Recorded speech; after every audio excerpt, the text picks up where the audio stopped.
Hi friends, Rajamouli, Mahesh Babu కాంబోలో వస్తున్న భారీ project SSMB29 గురించే ఇప్పుడు చర్చ జరుగుతోంది.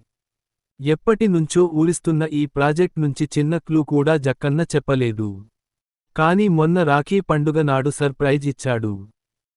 ఆ రోజు super star Mahesh Babu birth day కావడంతో ప్రీ-లుక్ పోస్టర్ వదిలాడు.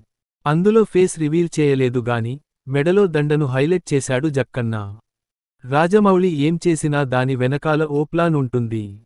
మహేష్ బాబు మెడలో ఉన్న దండలో నందీశ్వరుడు, శివలింగం, త్రిశూలం లాంటివి కనిపిస్తున్నాయి.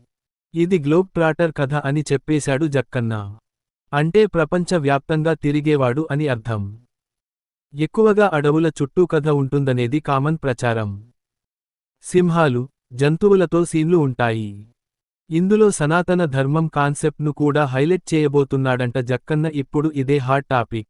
రీసెంట్ టైమ్స్లో దేశవ్యాప్తంగా సనాతన ధర్మం కాన్సెప్టుతో వస్తున్న సినిమాలకు భారీ క్రేజ్ ఉంటుంది. మన ధర్మం, కల్చర్ అనే కాన్సెప్టును ప్రేక్షకులు కూడా బాగా ఆదరిస్తున్నారు.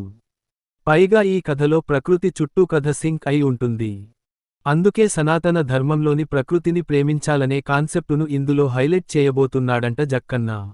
మనం ఏది చేస్తే ప్రకృతి మనకు అదే తిరిగి ఇస్తుందనేది ఇందులో ఓ సీన్తో చెబుతున్నాడంట జక్కన్న. అలా అని పూర్తిగా కాషాయ మార్గం పట్టకుండా, సినిమాలో అడ్వెంచర్స్, యాక్షన్ ఎలివేషన్స్, బలమైన ఎమోషన్స్, కంటెంట్ను రంగరిస్తున్నాడు మన రాజమౌళి. మరి రాజమౌళి ఎంచుకుంటున్న సనాతన ధర్మం కాన్సెప్టు ఇందులో ఏ మేరకు ఉంటుందో చూడాలి.